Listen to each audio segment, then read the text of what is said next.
Mas esse idiota, você sabe, George Bush, George W. Bush, que olhou nos olhos de Putin e fez sua famosa declaração de que agora ele é seu homem em quem pode confiar, etc, etc. Bom homem. Putin foi o primeiro a ligar para George W. Bush no dia 11 de setembro. Então Putin disse George, eles se chamavam de George e Vlad. George, ele disse, bem, toda minha simpatia, seja o que for, estou aqui com você sim, e vou apoiá-lo na sua luta contra o terrorismo no mundo, ele disse. A propósito, ele disse, eu sei que você quer alocar algumas bases militares na Ásia Central. Bem, eu mesmo vou falar com todos os líderes lá para fazer isso. Ele falou, e eles fizeram, se você se lembra.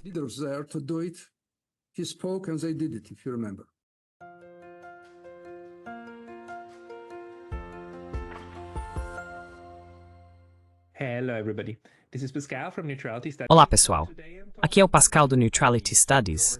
E hoje estou conversando com dois colegas da Geórgia, nosso bom amigo Lasha Khazradze, que já esteve nesse programa muitas vezes antes, e pela primeira vez o Dr. Peter Mamradze. O Dr. Mamradze é, na verdade, um físico por formação científica que se tornou político após a independência de seu país, da URSS, em 1991. Ele atuou como chefe de gabinete do ex-presidente da Geórgia, Eduard Shevardnadze, e como membro do parlamento georgiano por muitos anos. Hoje, queremos falar sobre os últimos 30 anos de política pós-soviética no espaço pós-soviético e o que podemos aprender com esse período.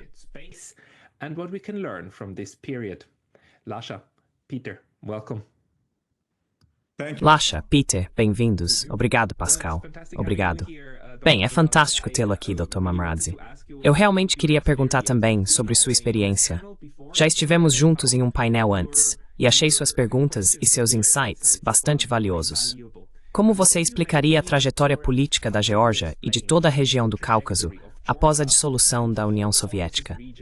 O que você pensava que aconteceria na época, sabe? Lá em 1991, quando tudo mudou. E o Lola Tritzakterwood Amphswafwing.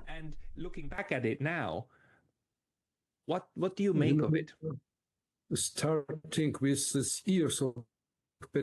A partir deste ano, a perestroika de Gorbachev, você sabe, de 85, o chamado movimento nacional começou a surgir na Geórgia, Azerbaijão e Armênia. Simultaneamente, conflitos começaram nesta área. Quando a URSS, bem, em 1991, digamos, desapareceu, mesmo antes disso, havia gangues e grupos paramilitares na Geórgia. Você conhece os conflitos entre Armênia e Azerbaijão. Eles começaram nos últimos anos da URSS. Cientistas dizem que uma das principais causas de a URSS não ter conseguido reunir as repúblicas foi o conflito de Karabakh. Foi o primeiro sinal aqui.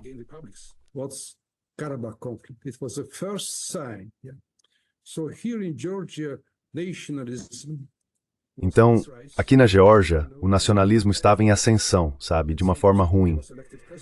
Vamos dizer que Gamsakurdya foi eleito presidente. Gamsakurdya estava gritando que, sabe, quem são os ossetas? Eles são porcos europeus, esses ossetas porcos. Temos que expulsá-los do túnel de rock, etc. Ou quem são os abecásios? Temos que ir até o Mar Negro e jogá-los no Mar Negro e, sabe, limpar a Geórgia de tais pessoas, etc. E as pessoas estavam aplaudindo isso. Eles estavam aplaudindo. Ele foi eleito presidente. Tempos assim.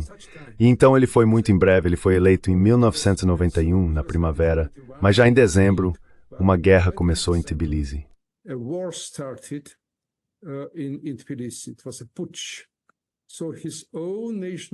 Foi um golpe. Então, sua própria Guarda Nacional, criada por Gamsakurdya, e ele nomeou seu colega de classe, que era um criminoso e que passou anos na prisão, chefe da Guarda Nacional. Mas depois que Gamsakurdya tentou dissolver essa unidade da Guarda Nacional, no dia 19 de agosto, durante o golpe, um general russo chegou de Moscou a Tbilisi e disse a ele, como um ex-agente da KGB, Gamsakurdya, agora você tem que fazer isso. E Gamsakurdya foi o único, em toda a URSS, que obedeceu imediatamente e dissolveu. E eles desobedeceram, deixaram Tbilisi e então voltaram. E essa, você sabe, guerra civil já começou em dezembro.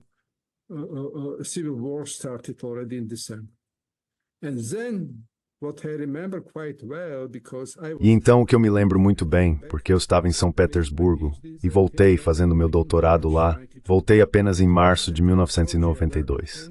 A polícia em toda a Geórgia estava nas mãos de grupos paramilitares e gangues, verdadeiros gangsters. Eles tinham toda a munição, os chamados carros blindados que possuíam, e os lançadores de foguetes antitanque, metralhadoras e Kalashnikovs, etc. E a polícia estava totalmente desarmada.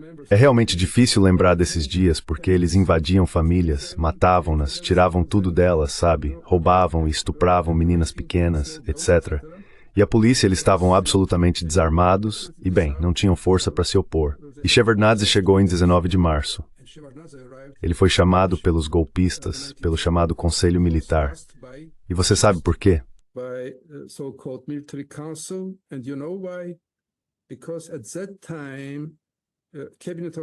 Naquela época, o gabinete de ministros, quero dizer, a equipe, o Estado Profundo, ainda trabalhava. E eles tinham dados mostrando que não havia farinha em Tbilisi por 3 ou 4 dias, que havia problemas com eletricidade, gás, etc, etc, etc. E alguém tinha que administrar tudo.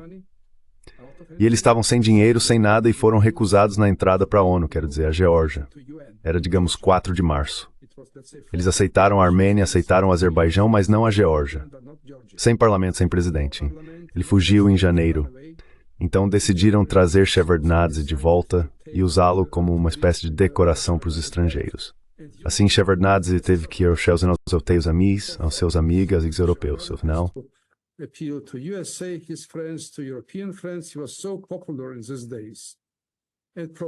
Ele era tão popular naqueles dias, e ele fornecia ajuda humanitária, projetando aquela imagem da Geórgia e nada mais. Eles eram extremamente sérios em manter o poder em suas mãos. Pessoas como Kitovani, que era vice-primeiro-ministro, ministro da Defesa e chefe da Guarda Nacional, seu amigo Sigua, o primeiro-ministro, e Jaba Yosseliani, uma das figuras mais coloridas naquela situação de bandidagem, situação de gangster na Geórgia. Ele era um ex-chamado ladrão de lei. Nos tempos soviéticos, ele passou cerca de 30 anos na prisão por roubo, por tentativa de assassinato, sabe? Para ele, coisas assim, você sabe, eu me lembro de um de seus casos em Leningrado, em São Petersburgo.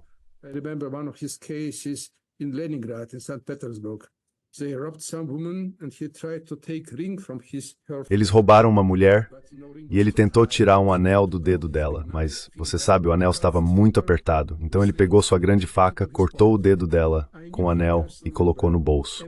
Eu o conhecia pessoalmente bem. Personalidades incríveis. Jaba era um bom escritor. Ele era doutor em, você sabe, artes. Sim, a propósito, ele era, você sabe, digamos, doutor em, como dizer bem, a ciência das artes, sim. Se eu posso dizer, você sabe, um especialista muito bom em teatro, etc. Ao mesmo tempo, ele era um gangster bem conhecido, um dos ladrões famosos na URSS em seu passado. Então pediram a Shevardnadze para vir, e uma nova era começou, mas Shevardnadze foi capaz de...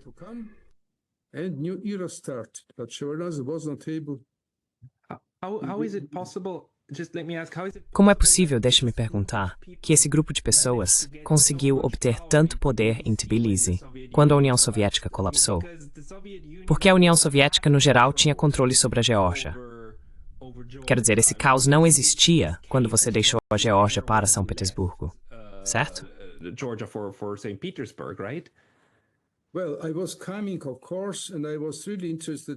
Bem, eu estava vindo, claro, e estava realmente interessado. Eu era físico, eu não tinha vínculos diretos com nenhum grupo político, mas era tão interessante para mim acompanhar e analisar todos esses eventos. Então foi incrível. Passo a passo, você sabe, esse 9 de abril de 1989, e pessoas foram mortas em Tbilisi. Você sabe, talvez nesse dia 9 de abril, pessoas foram mortas, os manifestantes. Eles estavam protestando porque a Abkhazia queria deixar a Geórgia. Sim, então o exército russo veio e havia georgianos no Comitê Central Local da Geórgia que instaram Moscou a enviar tropas. Eu tinha esses documentos em minhas mãos. Eles estavam enviando cabo após cabo. Você sabe, todos eles eram muito corruptos.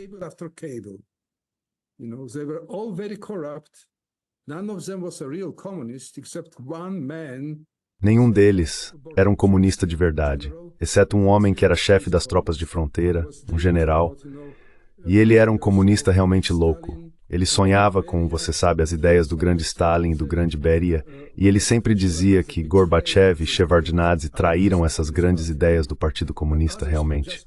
Mas os outros eram apenas corruptos. Então eles chamaram as tropas russas chegaram e, você sabe, digamos, dispersaram a manifestação.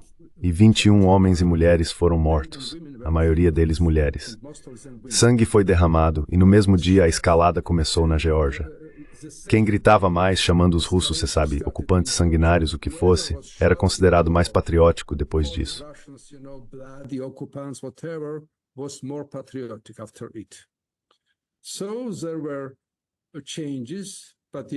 Então houve mudanças, mas o primeiro secretário Yashvili deixou seu cargo, e o chefe da KGB, General Gumbaridze, um homem relativamente jovem, foi nomeado, é claro, por Moscou como primeiro secretário do Partido Comunista, um homem moderado. E ele sabia que, você sabe, ou você tem que usar a força e causar mais derramamento de sangue, ou você simplesmente tinha que seguir os eventos. Você sabe, eventos, meu caro, eventos. Como Macmillan disse, você sabe, o primeiro-ministro da Grã-Bretanha, alguém após a crise de Suez. Sim. Agora, David Remnick, se você conhece o nome dele, é o editor-chefe da The New Yorker, mas naquela época ele era apenas um jornalista muito popular e bom.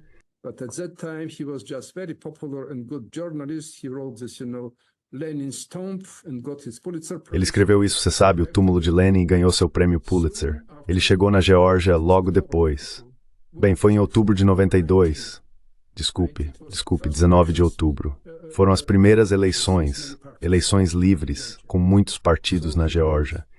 Então ele escreveu um ótimo artigo, posso enviá-lo para você.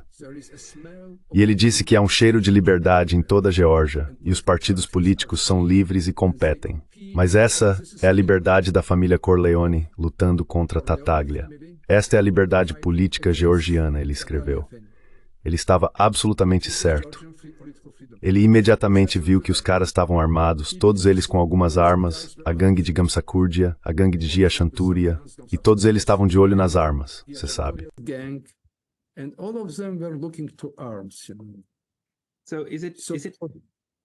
É justo dizer que o colapso da União Soviética deixou um vácuo político na Geórgia, que foi imediatamente preenchido pelas pessoas que tinham mais dinheiro para comprar mais armas, e que isso causou vários anos de derramamento de sangue interno.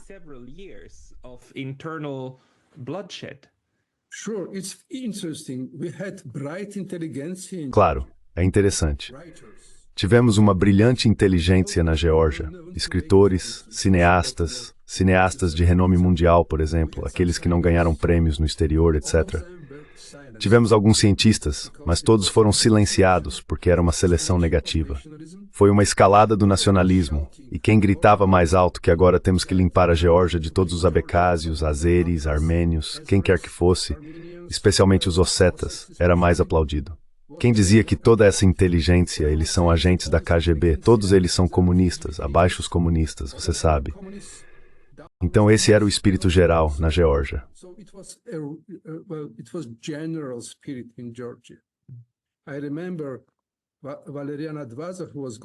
Lembro-me de Valerian Advazov, que era um bom cientista e economista, e ele concorreu contra o candidato de Gamsakhurdia à presidência. Ele obteve cerca de 4 ou 3%, não consigo me lembrar. Gamsakhurdia obteve seus 87%, eu acho. E Advazov, anos depois, me dizia, você se lembra daqueles anos, ele me contou aquela situação. O slogan de Gamsakhurdia era, vamos para a Abcásia e joguemos todos os abcásios no Mar Negro. Sim. Então, o que eu tinha que dizer para ser mais popular, eu tinha que dizer que vamos primeiro matar todos eles. E então vamos dizer que temos que jogar esses cadáveres em algum lugar, porque você tinha que ser mais extremista, sabe, mais radical para ganhar popularidade. Sim, é assim que funcionava na Geórgia.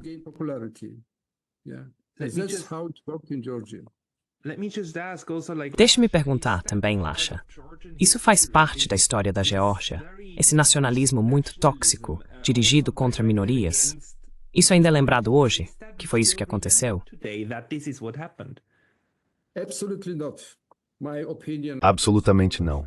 Na minha opinião, claro, Lasha pode expressar sua opinião. Absolutamente não. Foi muito interessante, e eu não posso te dizer porquê. Acho que entendo. Sabe, vou resumir. É uma longa história e eu tenho que dizer as coisas principais só para te dar uma noção da situação, certo? Mas eu posso responder.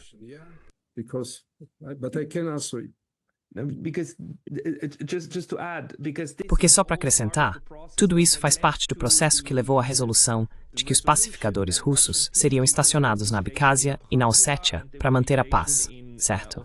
Para parar o derramamento de sangue. Lasha, como essa parte da história da Geórgia é lembrada hoje?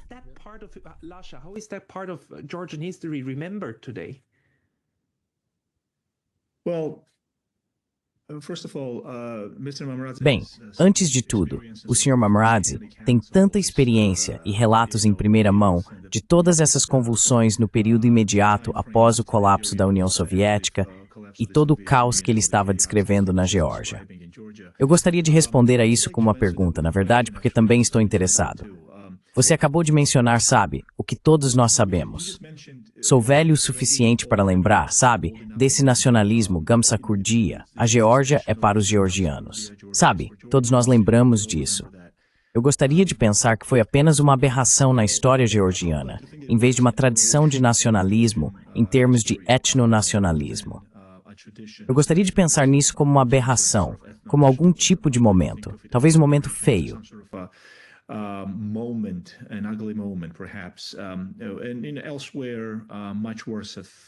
E em outros lugares, coisas muito piores aconteceram em toda a Europa em termos de nacionalismo.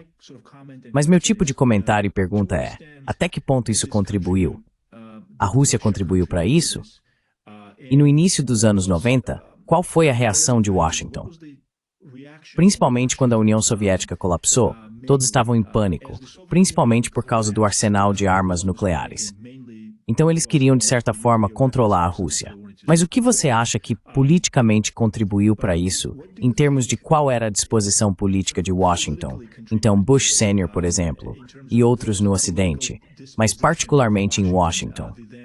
Como você acha que eles viam o que estava acontecendo no início dos anos 90? Eles estavam preocupados que isso fosse sair do controle.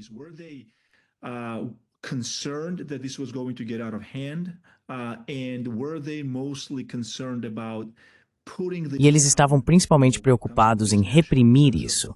Sabe, o nacionalismo, de Gamsakhurdia, meio que acalmar essas erupções em prol de realizar um quadro maior em termos de encontrar ou transitar para a Rússia pós-soviética de uma maneira mais estável. E você acha que os políticos ocidentais e as pessoas em Washington viam principalmente a Geórgia ou qualquer outra república que pudesse sair do controle? Ou seja, que pudesse explodir em algum tipo de nacionalismo, como um obstáculo? E é isso que me interessa. Talvez nosso público também ache esse tipo de informação útil para ter uma ideia melhor, porque a Geórgia foi provavelmente uma das primeiras a entrar nesse fervor nacionalista. Mas a reação do Ocidente, Sr. Mamradze, qual é a sua análise sobre isso? Mr. Mamradze, what's your analysis on that? Posso primeiro responder a pergunta principal, você sabe no início sobre a nação de Israel? Sim. E então, você sabe, fiz meus comentários e depois vou continuar. Bem, é interessante. A Geórgia era tão tolerante. Era um exemplo de tolerância, bem conhecido. Mesmo quando azeres e armênios estavam realmente lutando entre si, digamos no início do século XX, os georgianos imediatamente, havia muitos azeres e muitos armênios, eles imediatamente pararam isso. Então Tbilisi era uma cidade onde se dizia que até sunitas e xiitas estavam em Tbilisi no mercado, você sabe, próximos uns dos outros, lado a lado, e nunca brigavam. Agora Tbilisi era uma cidade internacional, e os georgianos étnicos eram menos da metade da população de Tbilisi. É difícil de acreditar, mas somente no ano de 1966, quando eu tinha 14 anos, os georgianos étnicos igualaram outras nações em Tbilisi. Other nations in Tbilisi. Before, they were less than half. Antes eles eram menos da metade. Havia armênios, russos, azeres e muitos outros. E a propósito, havia pessoas proeminentes entre eles. Cientistas conhecidos, compositores, pessoas da arte, etc. Mas havia um fluxo constante das aldeias georgianas para Tbilisi. A população de Tbilisi estava aumentando, não por causa da taxa de natalidade dos georgianos, mas porque cada vez mais pessoas vinham das aldeias. Essa cultura em Tbilisi estava mudando diante dos meus olhos. Era, digamos, a ruralização de Tbilisi, de forma muito rápida. Por ruralização, quero dizer uma psicologia e mentalidade de campo, de fazendeiro. Qual período de tempo novamente? Qual período foi esse? Somente em 1966, Tbilisi se tornou 50-50. 50% de georgianos étnicos e 50% de todos os outros juntos. Only in 1966, Tbilisi became 50-50. 50% of Georgians, ethnic Georgians, and 50% all others together. Eu tinha 14 anos. 14. Você usou a palavra ruralização ou rustificação. Desculpe, rústico. Rustic, you know this word. Rustic means, Rústico. Você conhece essa palavra rústico? Significa, você sabe, alguém da província, da aldeia. Sim. Rustificação. Sim. Então essas pessoas não eram tão tolerantes e não estavam tão acostumadas a viver com armênios, azeris, russos e outros. Sim. Mas outro ponto é muito importante. Naquela época, a economia paralela, ou economia sombra, começou a florescer na Geórgia. E a Geórgia se tornou a campeã da economia sombra e um fluxo constante de dinheiro para a Geórgia. E os georgianos eram as pessoas mais ricas da URSID. Os georgianos eram considerados homens enemens que os bolsos estavam cheios, etc. Pockets are full of money, etc. So I remember our very good writer. Então eu me lembro que nosso excelente escritor, Jora Gafili, estava dizendo que a época começou no final dos anos 60, 70 e 80, quando qualquer pessoa que viajasse para Moscou, para São Petersburgo, Leningrado naquela época, ou para Kiev, ou para as capitais dos estados bálticos, e que visitasse seus melhores restaurantes, os mais elegantes e turísticos, digamos, ou outros hotéis, sairia deles com uma crença que os georgianos são as pessoas mais ricas da URSS. E mais ainda, os georgianos são, digamos, a maioria da população. Eu me lembro daqueles anos. Você sabe, todos esses melhores hotéis estavam cheios de georgianos. E você sabe, os georgianos que vendiam limões, frutas, flores, o que fosse, em Moscou, nesses, digamos, 3 mercados, me diziam, estamos vindo todo ano, e todo ano estamos voltando com um novo carro Jiguli. Ninguém mais conseguia fazer isso. Só os georgianos, sabe? Only Georgians, etc.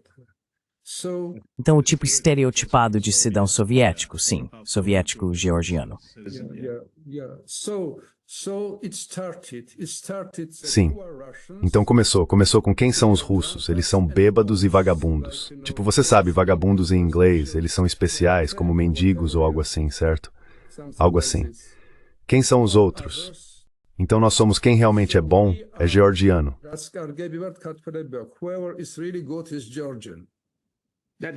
Essa era a mentalidade que começou a se formar nas décadas de 60 e 70 na Geórgia, já que a Geórgia era vista como uma parte melhor da União Soviética.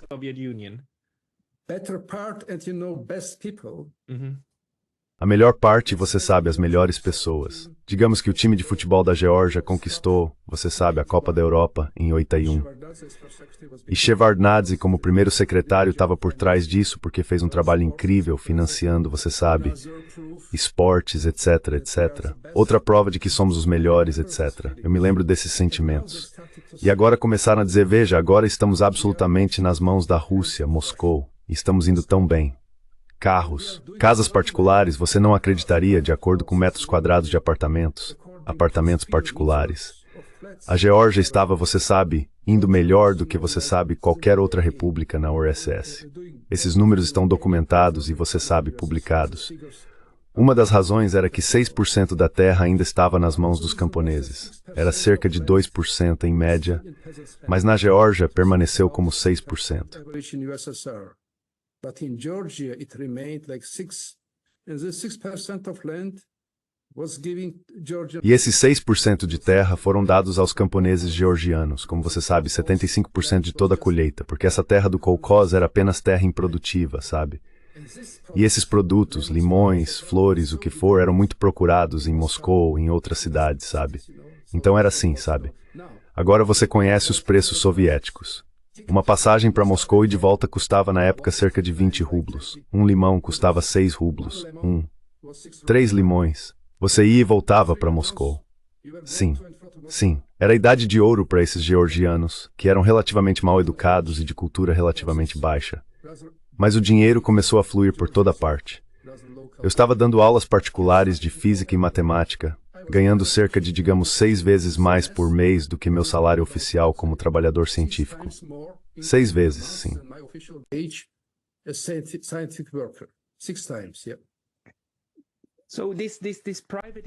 Essa economia participativa no ofício é parte do sistema soviético. E vai tomar de os mais ricos. Eles corruptam. And very corrupt. All these, branches like education. Todos esses ramos, como educação, saúde, qualquer coisa, em qualquer lugar você podia comprar qualquer diploma, até mesmo um diploma de doutor em ciências. Mesmo na Rússia, eles estavam comprando, indo para as melhores universidades, voltando com um diploma, sem fazer nada. Alguém mais estava fazendo o trabalho. O dinheiro era pago e tudo mudou. Todo o comportamento, digamos, mudou, porque nos anos 50 e início dos anos 60, era uma grande vergonha se alguém fosse conhecido por ganhar dinheiro ilegalmente ou aceitar subornos. Um médico, um bom médico, receber pagamento adicional de seus pacientes era vergonhoso porque oficialmente a medicina era gratuita na URSS. No final dos anos 60 e início dos anos 70, era uma grande vergonha viver apenas com seu salário oficial. Let's say, sitting on your official wage. So you are starving, you are not able to do. Então você está passando fome, não consegue fazer nada pela sua família. Sim, então essas pessoas eram realmente, desprezadas pela sociedade. Em apenas 10 anos, em 10, 12 anos, isso mudou. A opinião pública, a mentalidade das pessoas. Foi muito interessante. E agora havia essa ideia geral, uma vez que estivermos livres de Moscou, da URSS, em 2 anos, viveremos melhor do que a Alemanha. Não sei porquê, mas especialmente os Países Baixos eram um exemplo para os georgianos. Melhor do que os Países Baixos. Não sei por que os Países Baixos eram mencionados com tanta frequência, mas a Alemanha, Países Baixos, como sabe, Fukuyama, que frequentemente menciona a Dinamarca, como chegar à Dinamarca. Mas esses georgianos diziam que em 2 anos estaríamos muito à frente dos Países Baixos porque estamos indo tão bem nas mãos da Rússia.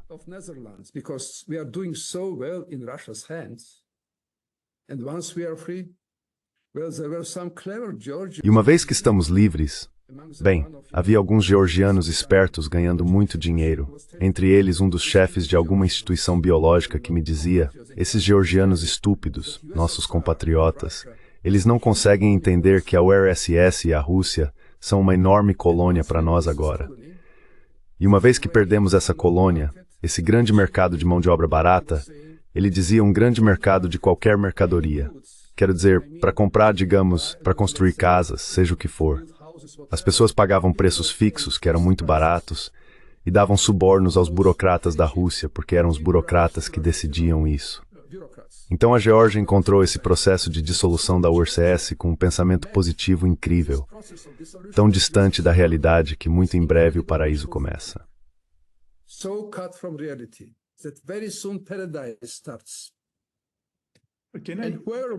Posso só intervir? Desculpe interromper, mas só para voltar ao ponto do nacionalismo. Você acha que isso contribuiu para isso na época, ou eventualmente? Claro, você sabe, somos os melhores.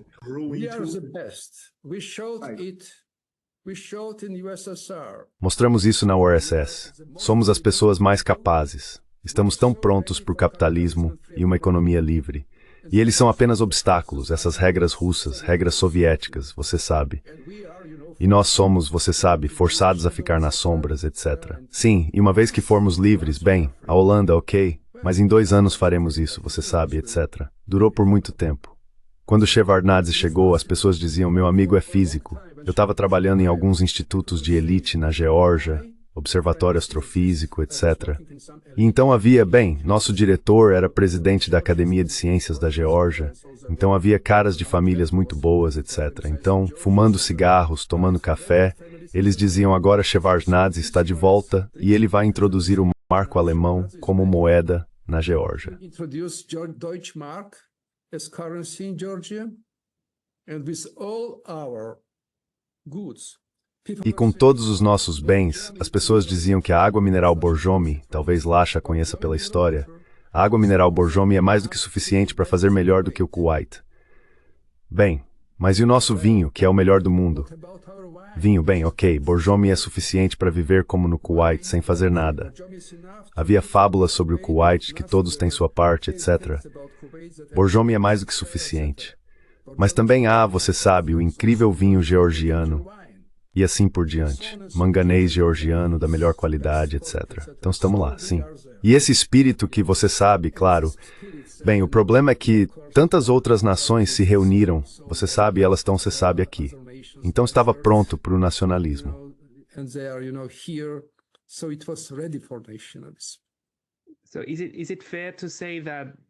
Então, é justo dizer que a Geórgia no final dos anos 1980 ou nos anos 80 já estava indo tão bem economicamente e não entendia de onde vinha essa riqueza, que então, junto com a expectativa de que as coisas melhorariam ainda mais, parecia natural que você pudesse menosprezar todo mundo e entender completamente errado a situação, na verdade.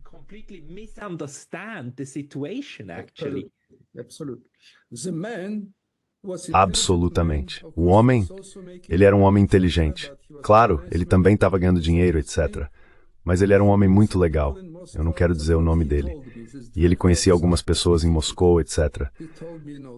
Ele me disse, esse diretor de algum instituto, ele me disse, você sabe, veja, como eu te disse agora com a URSS sendo dissolvida, quando se dissolver, vamos perder a fonte de nossa riqueza. A própria fonte. O que vamos fazer? E então Zvania, que foi, você sabe, anos depois, presidente do parlamento, e ele era chefe da nossa facção, chefe dos Verdes, ele foi a Moscou, e ele conheceu Igor Gaidar. Você conhece Gaidar, né? Gaidar foi primeiro-ministro na época de Yeltsin, e ele foi um grande reformador, etc.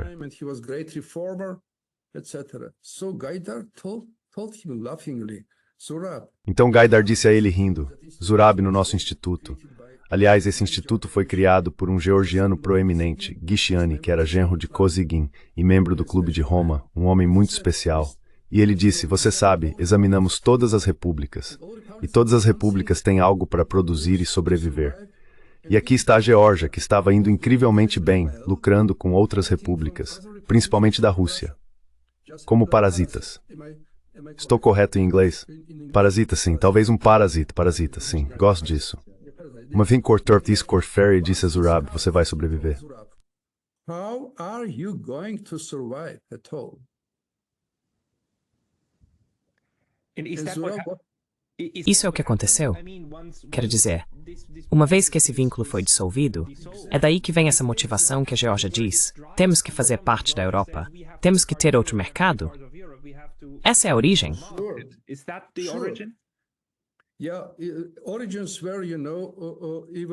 Sim, as origens foram, você sabe, até mesmo nos anos soviéticos, quando as pessoas eram tão positivas em relação ao Ocidente.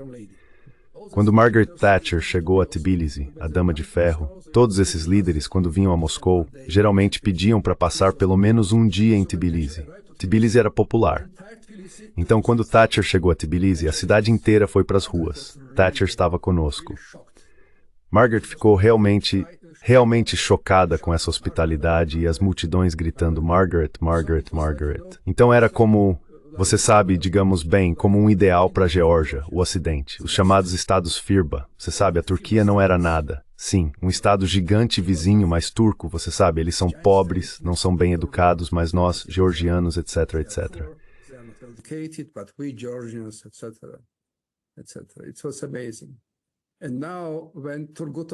Foi incrível. E agora, quando Turgut Özal chegou à Geórgia, não havia dinheiro para abastecer os carros da comitiva. Então o embaixador turco tirou dinheiro do próprio bolso e deu ao nosso Ministério das Relações Exteriores. Aqui está o dinheiro, pessoal. Somos amigos, então usem para, vocês sabem, recepção, etc. As coisas começaram a mudar, mas voltando.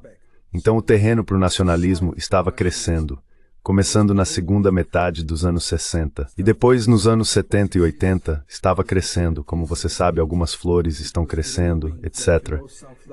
E quando Gamsakhurdia começou a falar abertamente, você sabe, como estava crescendo na Alemanha sobre o antissemitismo, e então essa Primeira Guerra Mundial e aquele ano, e então você sabe, essa Grande Depressão.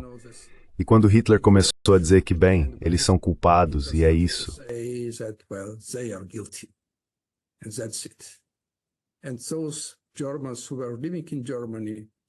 E aqueles alemães que estavam vivendo na Alemanha, bem, eu falei com alguns deles e eles diziam que Adolf estava apenas repetindo o que muitas pessoas estavam dizendo. Apenas repetindo, nada de novo. Bem, agora sobre a Rússia, Washington e Geórgia.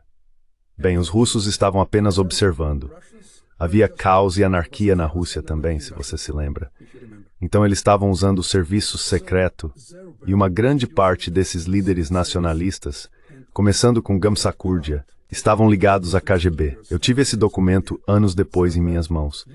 E um dos líderes me disse, bem, talvez 70% de nós éramos, você sabe, realmente contatos da KGB de alguma forma. Existe uma hierarquia, você sabe, um agente profissional e apenas um homem que fornece informações e apenas com contato, etc., para que eles possam chamá-lo, etc. Então eles eram a maioria deles.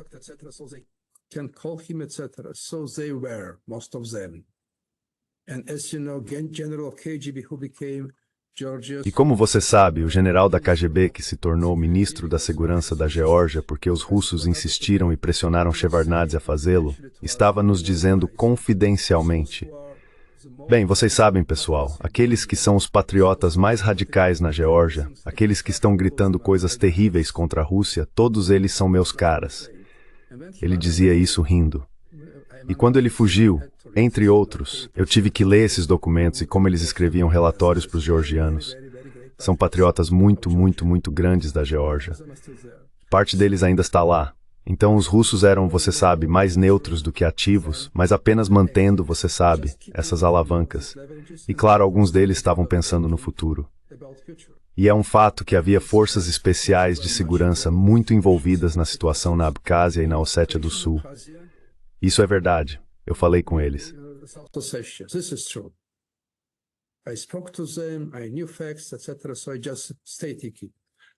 Eu sabia dos fatos, etc. Então apenas declarei isso.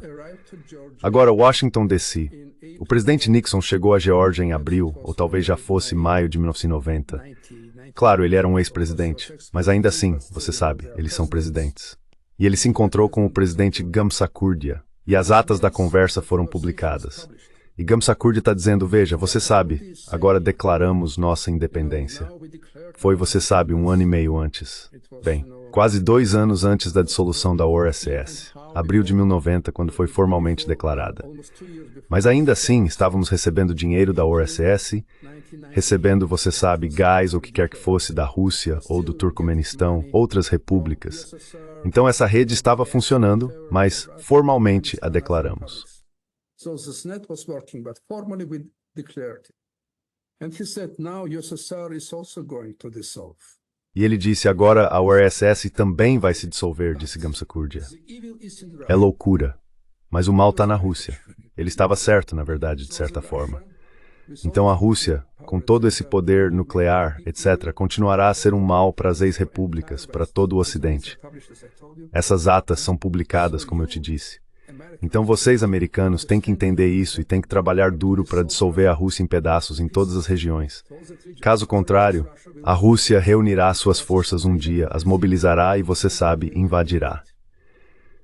E Nixon respondeu, você sabe, ele disse, senhor presidente, ele disse em Washington, D.C., você encontrará todos os tipos de pessoas, todos os tipos de pessoas. You will meet all sorts of people, all kind of people. Those will tell you some things that you will enjoy. Esses vão te contar algumas coisas que você vai gostar e ficar feliz, e esses vão te contar a verdade. E aqui estou eu com você para te contar a verdade. E a verdade é que, nunca, jamais, os Estados ou o Ocidente lutarão contra a Rússia, ou até piorarão suas relações com a Rússia por causa da Geórgia. Nunca, jamais, acredite em mim. Então, desde aquele dia, Gamsakurdya ficou bastante irritado com os Estados, etc. E então houve as palavras de Bush sobre as loucuras de Gamsakurdya, quando o pai de Bush disse, parece que o presidente Gamsakurdya na Geórgia tenta nadar contra a correnteza. Ao que Gamsakurdya imediatamente, ele era tão esperto, deu sua famosa resposta, parece que o presidente Bush, presidente dos Estados Unidos, esqueceu que apenas peixes mortos seguem a correnteza. That only dead fish follow flow. And people were so proud. E as pessoas estavam tão orgulhosas, e começaram uma greve de fome. Elas vieram de vilarejos para a Avenida Rustaveli, como agora. Montaram tendas lá e iniciaram uma greve de fome com o slogan: "O presidente Bush deve renunciar." Durou, você sabe, várias semanas o slogan e eles estavam passando fome lá. Bem, formalmente, oficialmente passando fome, porque era uma greve de fome. Mas meu amigo me levou lá só para ver essa, você sabe, performance incrível. Claro, essas tendas, ou como dizer isso, você sabe, bem, tendas eu acho sim, Garavi. Sim, elas estavam cheias de shish kebabs, frango frito ou porco, o que fosse. Havia, você sabe, um cheiro tão agradável lá daquela greve de fome. Greve de fome georgiana.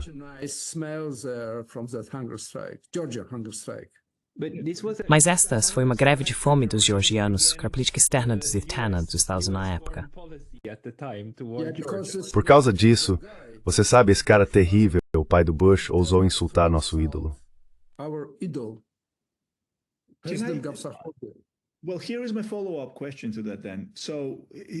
Bem, aqui está minha pergunta de acompanhamento sobre isso então.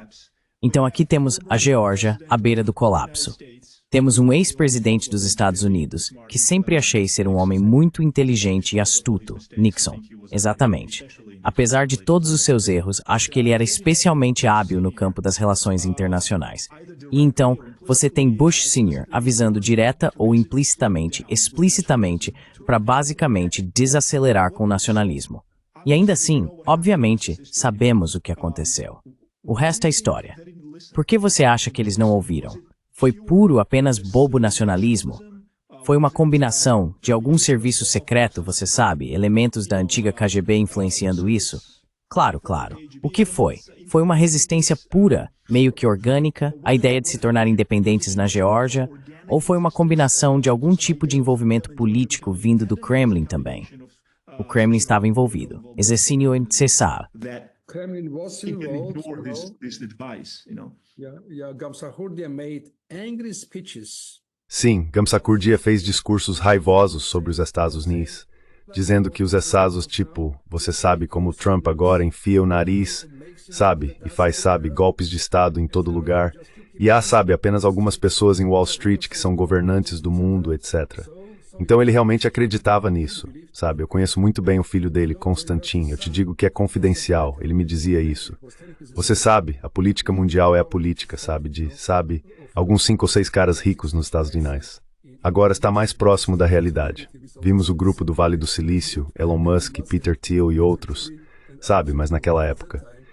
Então, e sabe, assim que Gamsahurdia começou a dizer isso publicamente, Bush criticou Gamsahurdia, acabou.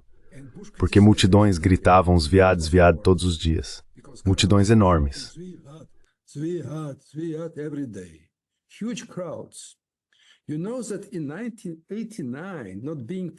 Você sabe que em 1989, não sendo presidente, Gamsahurdia disse: agora temos que ajoelhar o Kremlin.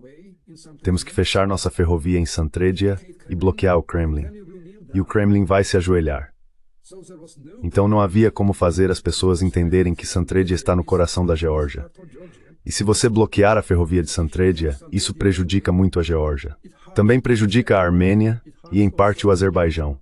E a Geórgia terá uma dívida enorme depois disso, porque você sabe, havia multas para tais coisas.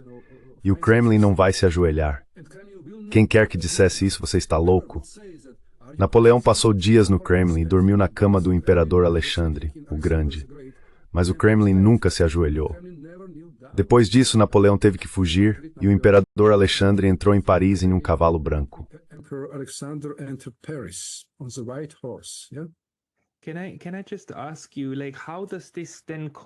Posso apenas perguntar, como isso se conecta com o que vimos, ou o que você viu, nos anos 1990 e no início dos anos 2000, levando à ascensão de Saakashvili ao poder, e realmente alinhando a Geórgia com políticas muito estranhas no Ocidente, que 10 anos antes teriam sido impensáveis, certo? Porque alguém disse à Geórgia que o Ocidente nunca iria lutar pela Geórgia, certo? Mas então, de alguma forma surgiu a ideia de que esse seria o futuro. Tudo da Geórgia estacionou na Europa e na OTAN, até o ponto em que Saakashvili ousou até mesmo tentar com a Rússia em 2008. Como isso aconteceu? With Russia in 2008. How did that happen? Yeah, it happened through, some transition. Sim, isso aconteceu durante, você sabe, algum período de transição.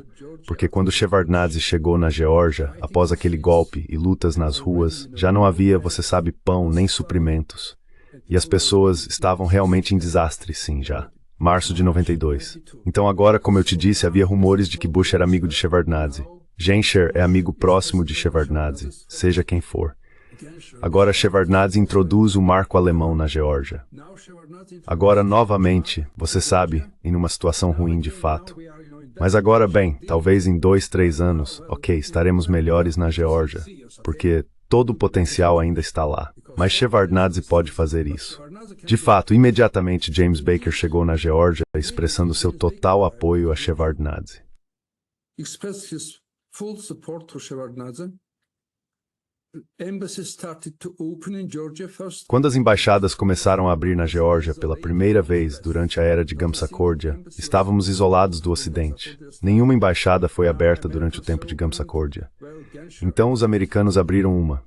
Bem, Genscher chegou. Genscher trouxe consigo um embaixador e pediu que esse homem ficasse na Geórgia. Ele não levou esse homem de volta. Assim a ajuda começou a fluir, ajuda humanitária. O presidente Shevardnadze, ele não era presidente de fato. Ele era uma figura simbólica, como um coordenador daquele Conselho de Estado, que era um conselho militar antes do golpe, e ele os instou a mudar o nome, certo? Mas ele se encontrou com o presidente Bush. E havia uma fila enorme, e todos tentaram. Ele foi ao exterior para alguma cúpula.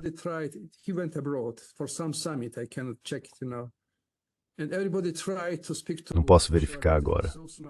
E todo mundo tentou falar com Bush, mas Shevardnadze ele era tão esperto em diplomacia, ele apenas ficou ali perto sem dizer nada. Então Bush gritou para ele, Edward, você está aqui, diga-me como posso ajudá-lo. E Shevardnadze disse a ele, precisamos de mazout e trigo, 2 coisas. Então mazout, você sabe, mazout é combustível diesel, como combustível diesel para as usinas centrais, sabe? E mazout, e você sabe, começaram a fluir para a Geórgia. Bush imediatamente assinou algo por 90 milhões de dólares americanos. E então Shevardnadze, você sabe, começou a lidar com a ONU. E foi assim que ele me mencionou a propósito. Eu apareci no, digamos, campo de visão de Shevardnadze durante aqueles dias.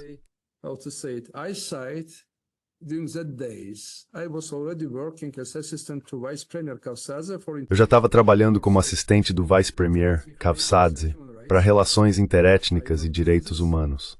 Sabe, eu larguei a física e nunca fui membro do Komsomol, apesar de todas as pessoas da minha idade serem automaticamente membros, sem mencionar qualquer trabalho para o Partido Comunista, seja o que for. Eu era apenas um físico. E eu estava trabalhando duro, sabe, claro, clandestinamente para o Chronicle of Current Events. Sim, espalhando toda essa literatura. Bem, mas Chev fez o melhor que pôde. Foi anunciado que eles iam nos aceitar na ONU e nos tornamos membros da ONU, etc.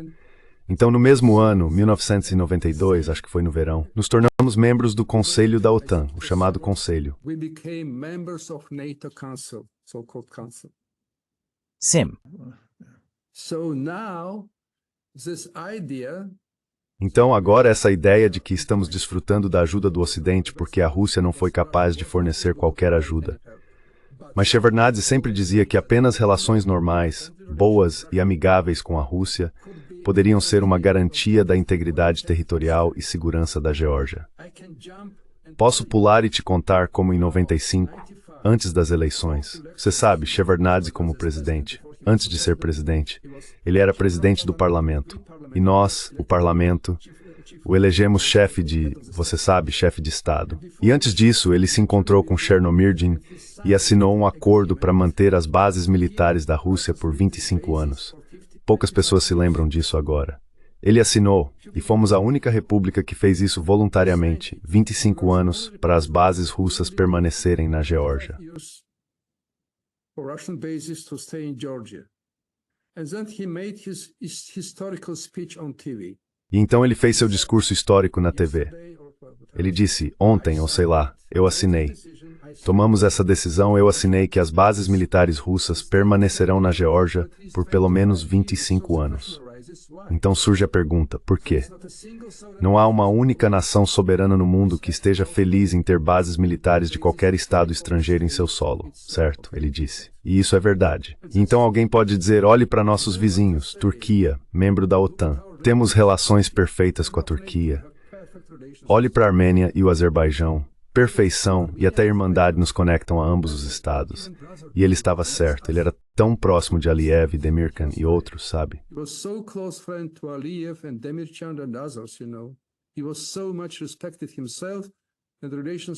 Ele era muito respeitado e as relações eram perfeitas. Então por quê? Por que diabos assinamos isso? Ele disse que era porque essa era a única maneira de acalmar nosso gigante vizinho do norte, a Rússia. Essa era a única maneira. Essa era a única maneira de salvar a Geórgia de um futuro desmembramento. Você sabe, já havia forças de paz em Abkhazia e em Ossétia do Sul. Sukhumi caiu em setembro de 1993. Sim. Então, na verdade, eu já tinha lido esses relatórios secretos da KGB e FSB da Rússia naquela época, sobre esse plano de carrossel na Geórgia para desmembrar Jara, Santskeja-Vaketi, Kvemo-Kartli, Mingreli, etc. Então, 7 regiões fora da Geórgia em vez da Geórgia.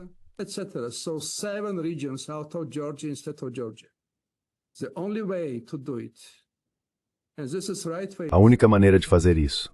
E essa é a maneira certa, ele disse publicamente. E foi, você sabe, realmente bom. Sim. E sobre a Rússia, você sabe, as pessoas esquecem as coisas, é claro. Apenas profissionais se lembram disso. Sukhumi caiu em 27 de setembro de 1993. Então, o que estava acontecendo em 2 de outubro, 1º, 2 e 3 de outubro do mesmo ano, 4 dias, 5 dias após a queda de Sukhumi? Eles estavam lutando intensamente em Moscou. Tanques estavam atirando na casa da Duma, Casa Branca. Tanques estavam usando isso, você sabe, especial, como dizer, artilharia. Balas, não balas, mas bem. Projéteis. Projéteis sim, projéteis que não estavam explodindo, apenas para destruir paredes, você sabe.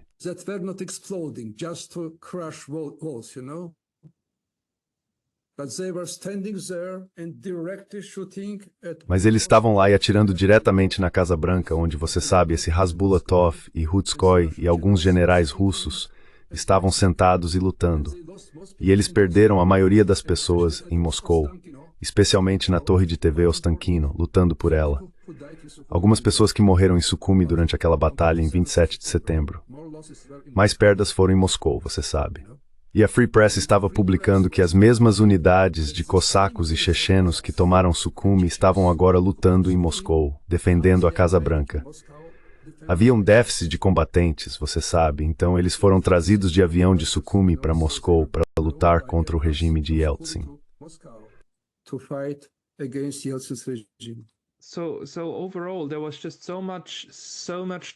Então, no geral, havia muita agitação acontecendo em todas as repúblicas anteriores. Além disso, na época, Shevardnadze achava que a única maneira de garantir que os russos não teriam ideias ainda piores era assinando um acordo de segurança e garantindo que a Geórgia sempre fosse percebida como amiga da Rússia, porque era de lá que vinha a ameaça.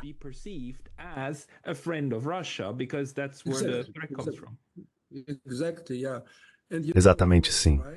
E você sabe, ele estava certo, e isso se provou verdadeiro ao longo dos anos. Em dezembro de 99, Yeltsin assinou um acordo na cúpula da OSCE em Istambul para remover todas as bases.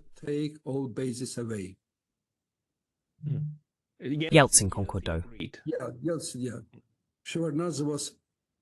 Sim, Yeltsin, sim. Shevardnadze era tão inteligente que eu testemunhei como, você sabe, Baker e Genscher. Eu estava com eles. Diziam que ele era uma pessoa única, com visão, e você sabe, talvez o único, ou tinha, bem, digamos, um líder de nível internacional na URSS naquela época. Ele era muito inteligente, mas tinha seus limites. Em 93, por exemplo, Yeltsin enviou emissários à Geórgia dizendo que a situação estava difícil. Você sabe, eu tenho tantos problemas agora. Ele tinha problemas. Em outubro, ele teve que lutar em Moscou pelo seu poder, certo?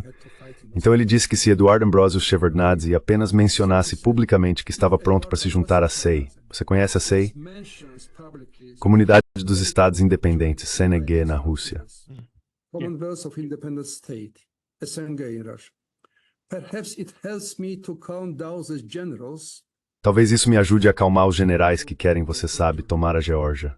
Talvez isso me ajude. E Shevardnadze não conseguiu fazer isso, porque, em primeiro lugar, os caras da KGB no parlamento, os melhores patriotas de todos na Geórgia, imediatamente o proclamariam como um traidor da causa georgiana, como um cara da KGB, você sabe, como um homem que foi enviado pela KGB. E agora está claro para nós. Agora ele diz que a Geórgia se juntará à SEI. Nós e os Estados Bálticos éramos as únicas repúblicas que sobreviveram sem essa, você sabe, vergonha. E agora este homem está nos empurrando de volta. E ele sabia disso muito bem. E então Shev fez seu discurso depois que Sukhumi caiu. E Yeltsin teve esse problema em Moscou, e ele disse, tomei minha decisão. Temos que entrar na SEI e temos que fazer isso. And we have to do it. And Yeltsin immediately answered from Moscow. E Yeltsin respondeu imediatamente de Moscou de uma maneira, você sabe, bêbada. Eu pensei que Eduardo Ambrosius estava, você sabe, tão bravo comigo que nossas relações tinham acabado, eu pensei. Mas agora eu ouço, vejo que não é assim. Eu prometi a Geórgia. Eu prometi a Eduardo Ambrosius que resolveria meus problemas agora em Moscou. E assim que eu os resolver, nós, você sabe, construiremos nossas novas relações com a Geórgia. Ele fez isso, certo? E o que é importante, Bill Clinton ligou para Shev em julho, bem quando, você sabe, os emissários de Yeltsin chegaram secretamente. E ele lhe disse duas coisas. Você não tem saída. Ele disse, eu vejo. Você tem que entrar na SEI. Shev lhe disse, sim, eu quero fazer isso. Mas assim que eu começar a falar sobre isso, você sabe o que acontece. As soon as I will start speak about it, you know what happens. He said, yeah, pity, but there is no way out. Ele disse, sim, é uma pena, mas não há saída.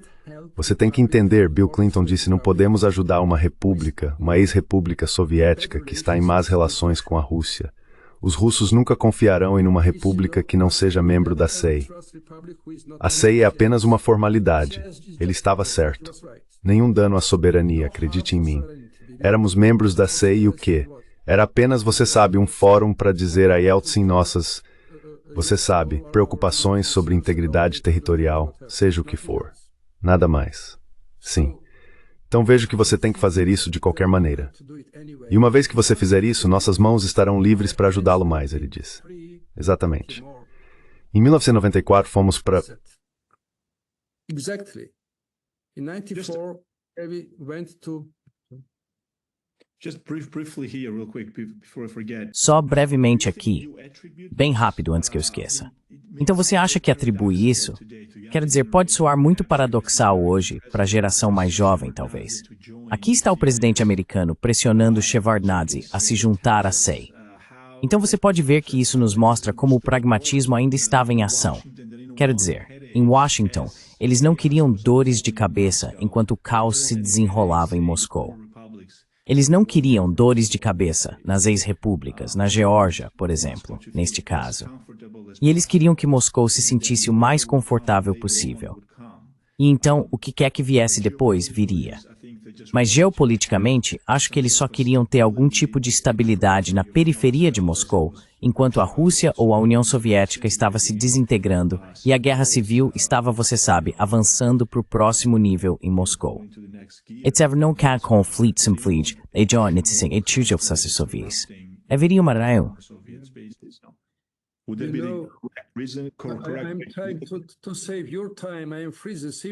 Estou tentando economizar seu tempo. Estou livre esta noite, sabe? Mas bem, estou pulando para mostrar esses momentos importantes, sim. Em 92, em dezembro, havia Otar Shalikashvili, um coronel do exército dos Estados Unidos e irmão de John Malchus Shalikashvili, que era o chefe do Estado-Maior Conjunto dos Estados naquela época.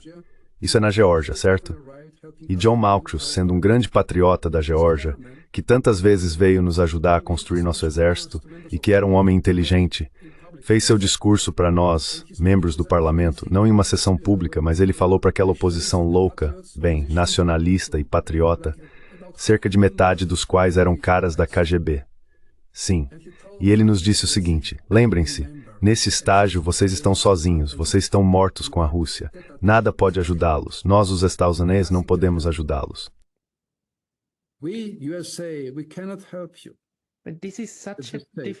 Isso é tão diferente do que veio depois. A abordagem no início dos anos 2000 para transformar a Geórgia em um campo de batalha contra a Rússia. Quando isso aconteceu ou como isso aconteceu? How did that happen? Você sabe bem, aconteceu de uma maneira complicada e é difícil de acreditar, mas vou te contar a verdade. Tudo começou com George Bush Sr., sabe, um cara idiota, que olhou nos olhos de Putin e fez sua famosa declaração de que agora ele é esse homem em quem ele pode confiar, etc, etc. Bom homem.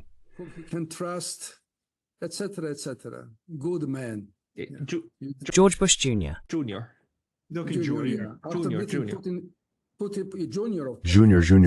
Júnior. Claro, o pai era esperto, um homem inteligente, muito respeitado por Shevardnadze, etc.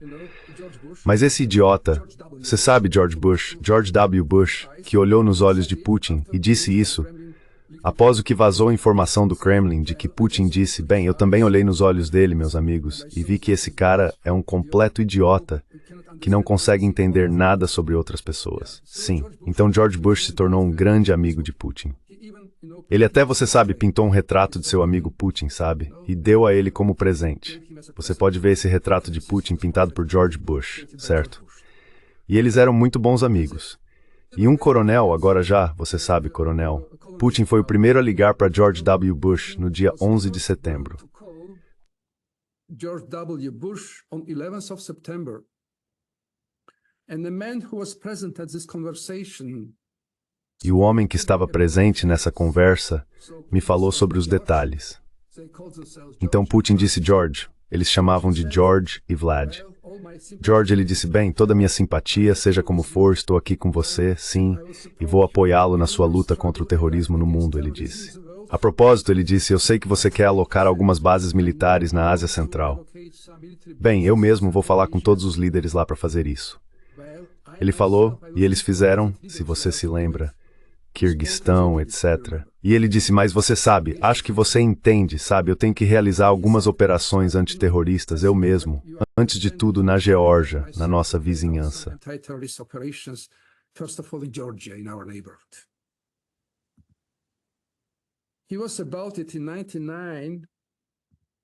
Ele estava falando sobre isso em 99, você sabe, quando Putin era apenas primeiro-ministro e fez suas declarações de que agora os guerreiros chechenos estão fugindo da Rússia, a Segunda Guerra Mundial na Chechênia, para a Geórgia.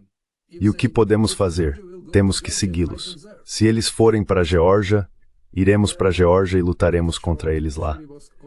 Bem, para resumir, Chevy estava indo para Mingrelia para alguma visita. Era uma campanha para o parlamento. Ele me disse, agora temos um momento mais difícil em nossa nova história. É sobre a soberania agora. Nunca, jamais, nem mesmo em 91, 92, estivemos tão perto de perder nosso Estado. É melhor você ligar para seu amigo, sabe, o embaixador americano, bem, Yalowitz, Kenneth Spencer Yalowitz, e dizer a ele que estamos em perigo. Eles têm que agir imediatamente. Liguei para o Sr. Yalowitz, e a embaixada estava no Palácio Orbeliani naquela época.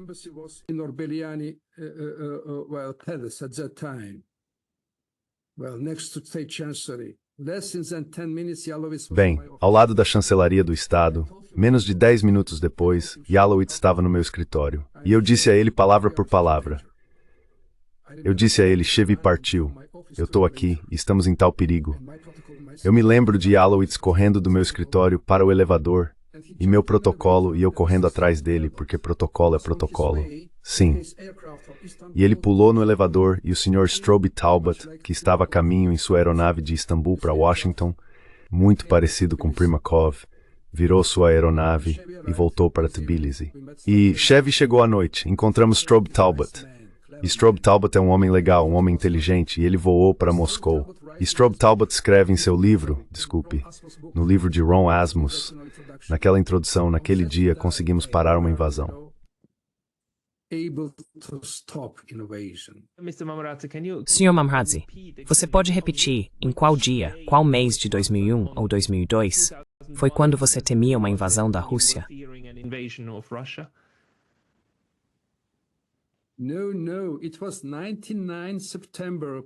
Não, não. Foi em 99, setembro, talvez no dia 3 de setembro. Posso verificar facilmente nas minhas anotações, etc. Foi o dia... Não. Antes. Setembro foi quando Yeltsin ligou para Chevy com uma terrível... Você sabe, mas você sabe. Foi quando Putin fez sua declaração de que temos que seguir, nosso exército tem que seguir os guerreiros chechenos que estão fugindo de Tbilisi, da Chechênia, para a Geórgia. Terroristas, porque todos os chechenos foram, você sabe, chamados de terroristas, se você se lembra. Então temos que lutar contra terroristas. Você sabe, se encontrar terroristas no banheiro, ele disse, quando casas foram explodidas aqui em Moscou, nós os mataremos nos banheiros, nos sanitários, ou seja lá onde for. Agora ele disse, se eles fugirem para a Geórgia, nós os seguiremos até a Geórgia e lutaremos contra eles na Geórgia. Sim. Então, Yeltsin ligou para Chevy, etc., pedindo para enviar forças.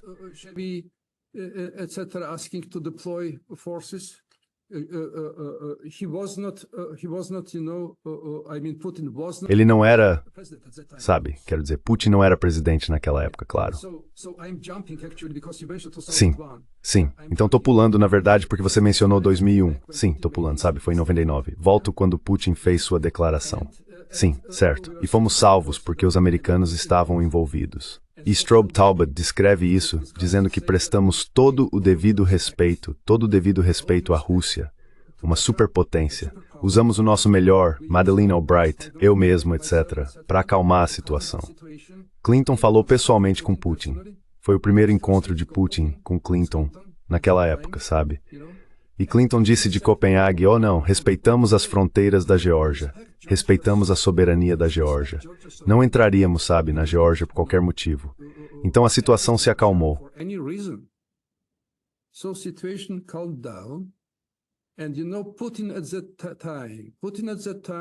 E você sabe, Putin naquela época, e você sabe, Strobe Talbot apenas compara. Em 2008 ele escreve, a administração americana agiu de uma maneira muito diferente, ele diz, Strobe Talbot. Agora você se lembra de Putin naqueles dias, naqueles anos. A América é nossa amiga, declaração de Putin. Quem diz que a América é nossa inimiga, está muito errado. A América é nossa amiga. E você sabe, a OTAN está aqui. E por que não entrar na OTAN? Palavras de Putin sobre entrar na OTAN, etc. E então vamos pular para 2001, setembro. E as conversas que agora já George Bush, claro. Eu apoiarei todos os seus esforços, sua luta contra o terrorismo no mundo. Direi aos líderes da Ásia Central, você sabe, se quiserem implantar suas, você sabe, bases lá, ele precisava disso.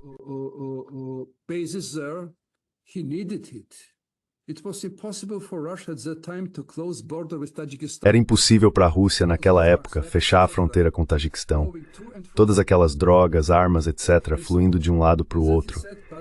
Sim, e assim por diante. E então ele disse, mas você sabe, temos nossos problemas na Geórgia. A KGB trouxe aquele cara, Ruslan Gelayev, e seus 40 soldados para o desfiladeiro de Pankisi, KGB, do túnel Rocky. E sempre havia um pretexto. Em conversa particular, Putin dizia a Shevardnadze, eles são boas pessoas, Gelayev e seu pessoal lá, eles não causam nenhum problema para você, não é? Então Shevardnadze até dizia que talvez Putin precisasse de Gelayev um dia para ser chefe da Chechênia, porque ele pode falar com ele, Ruslan Gelayev. E então essa conversa com Putin, com Bush, e o homem que me falou sobre isso disse que Bush imediatamente olhou para Condoleezza Rice e acenou negativamente. Waved, no. And Bush said E Bush disse, bem, Vlad, concordamos, você e eu, que ajudaríamos a Geórgia a construir suas instituições, a combater terroristas, seja o que for, com nossa ajuda mútua. Vamos continuar essa colaboração sobre a Geórgia. Então foi uma recusa. E Putin levou isso muito a sério, é claro. Você sabe, estou abrindo meu coração, oferecendo o que for. E mesmo sobre a Geórgia, você está prestes a manter sua presença lá de qualquer maneira. Então começou, e você sabe, havia, é claro, questões sobre bases militares e coisas assim, e Saakashvili fez promessas a Putin pessoalmente para manter um forte centro conjunto antiterrorista, um centro russo-georgiano em Gônio, perto das fronteiras da Turquia, e depois o enganou. sabe? and then deceived him. You know, So would I you- can tell you a story. Posso contar sua história? Sinto muito, porque já estamos muito além do tempo, na verdade, mais do que costumo fazer. Mas só preciso te perguntar uma última coisa. Então você diria que o processo de perda de confiança entre Moscou e Washington foi um processo ao longo de muitos anos, que também passou pela experiência das ex-repúblicas, como a Geórgia, onde Moscou foi pouco a pouco se afastando de seus antigos amigos e aliados?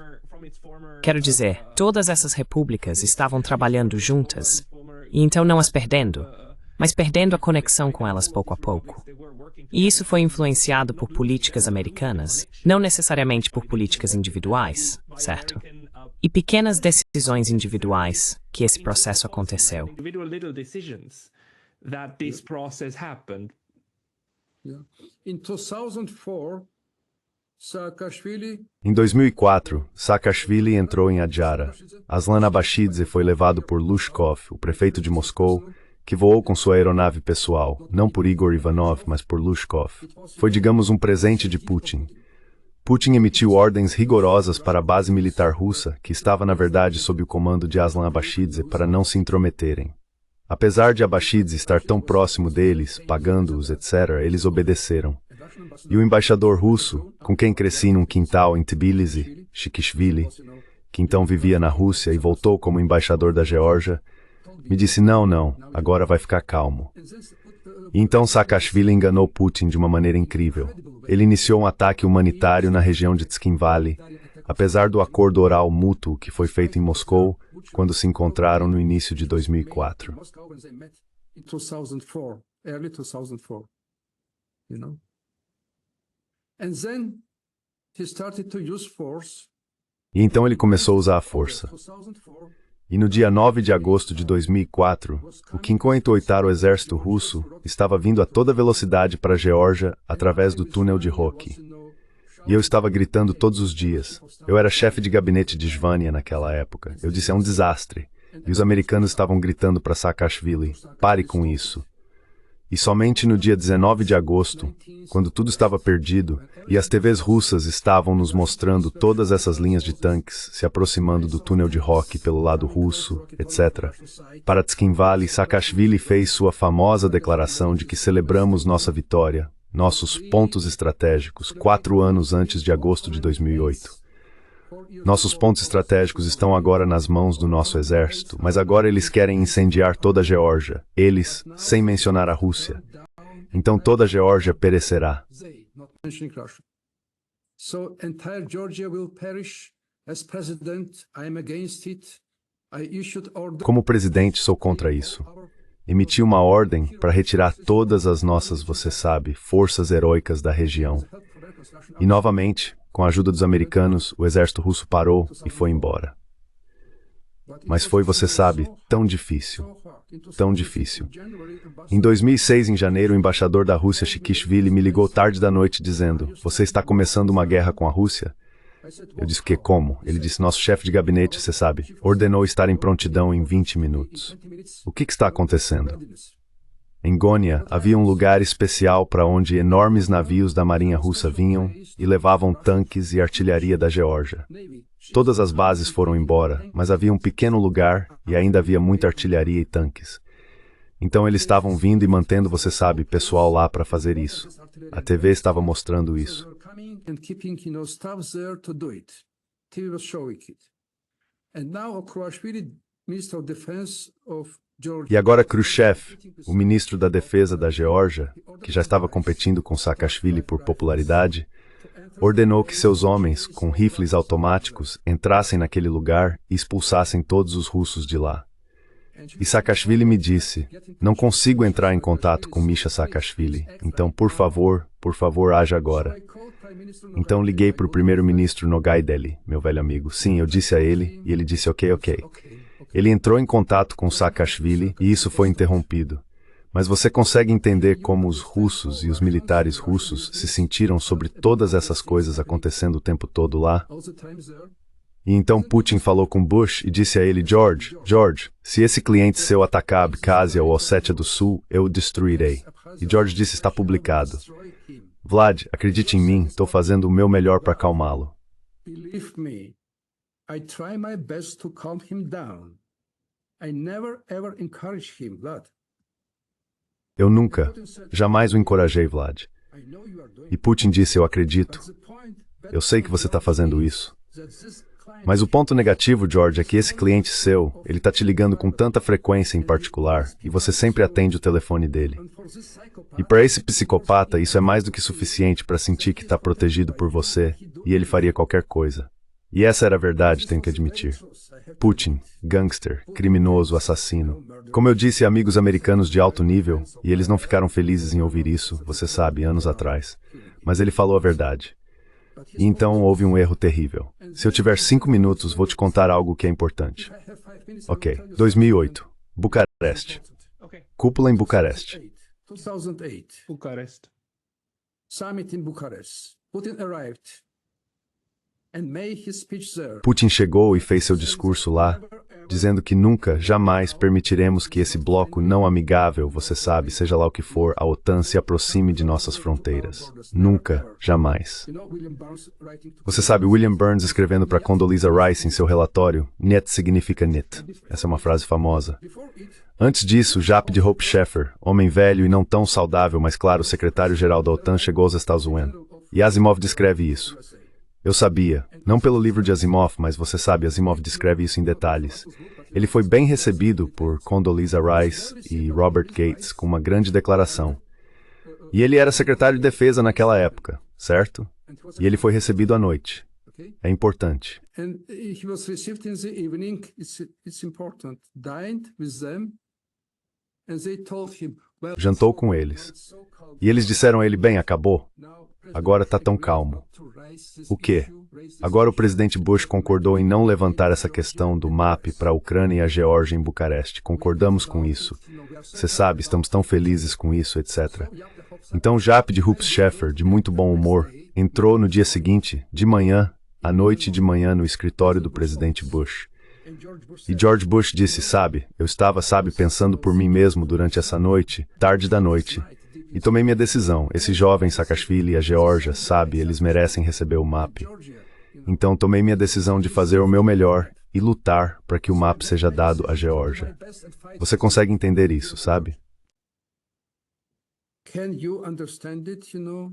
The map. O MAP significa tornar-se parte da OTAN? Sim. Sorry? Map. O MAP é o plano de ação para a DMAF. Plan for NATO. Yeah. Assim, plano de ação para adesão, certo? Para se tornar parte da OTAN. It gives you no guarantees, absolutely, just paper invented. Isso não te dá garantias, absolutamente. Apenas papel inventado por Václav Havel. Para encorajar os estados de que você está indo bem, nada mais. Como referência simbólica, posso te dar um mapa imediatamente. Aqui está um mapa que você pode assinar. Apenas cole na sua parede, etc. Obama nos salvou do desastre em 2014 durante os dias da anexação da Crimeia. Esta é uma história diferente. E então Bush fez isso. Bush fez isso. E o que aconteceu? Putin disse a George, olha, agora Medvedev será presidente, ok? Seu mandato também expirou, certo? Então venha comigo para Sochi e você sabe, passe um bom tempo comigo em Sochi. Nós 3 presidentes, você, eu e Medvedev. Claro, Bush concordou felizmente. E Bush foi para Sochi e eles passaram um tempo incrível. Went to Sochi, and they spent incredible time. Dana Perino was informing us, and I wrote that Dana Perino estava nos informando.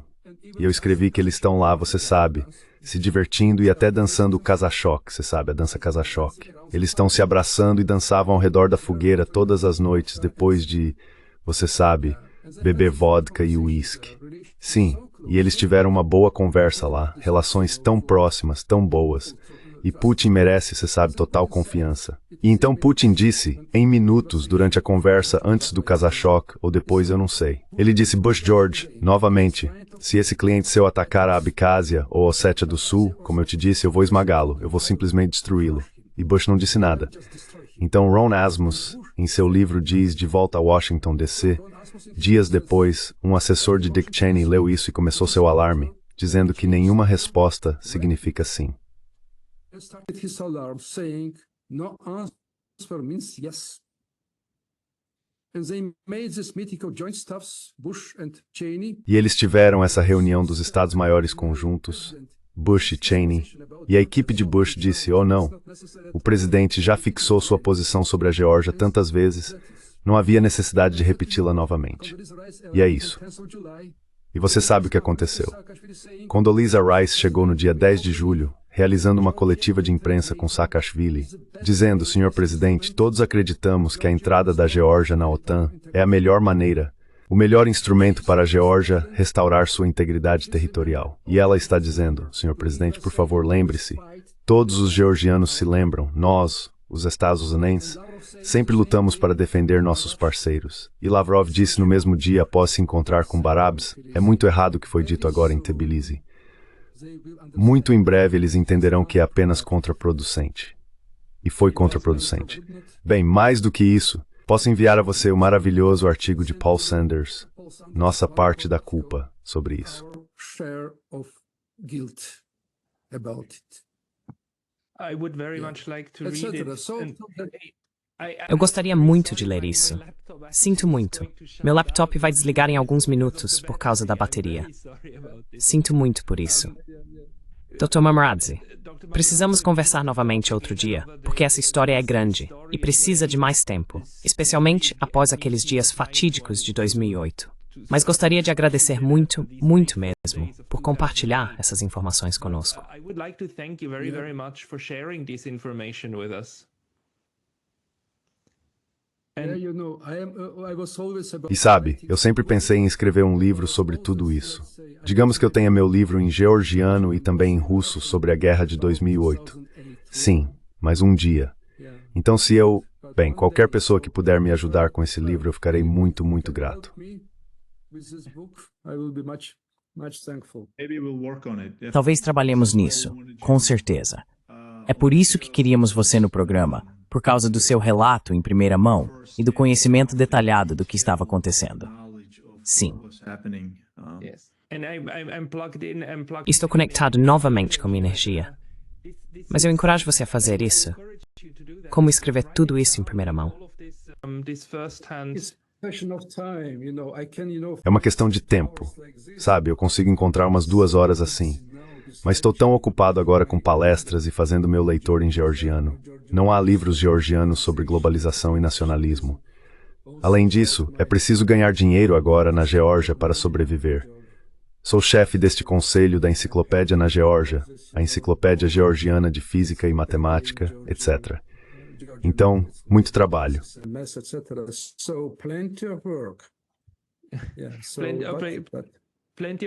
Muito trabalho. Talvez possamos conversar com você novamente e continuar essa história depois de 2008. Muito obrigado pelo seu tempo hoje, a ambos. Obrigado a vocês dois. Lasha Kazradze, thank you very much for your time today, both of you. Thank you. Thank you both. Thanks. Thank you.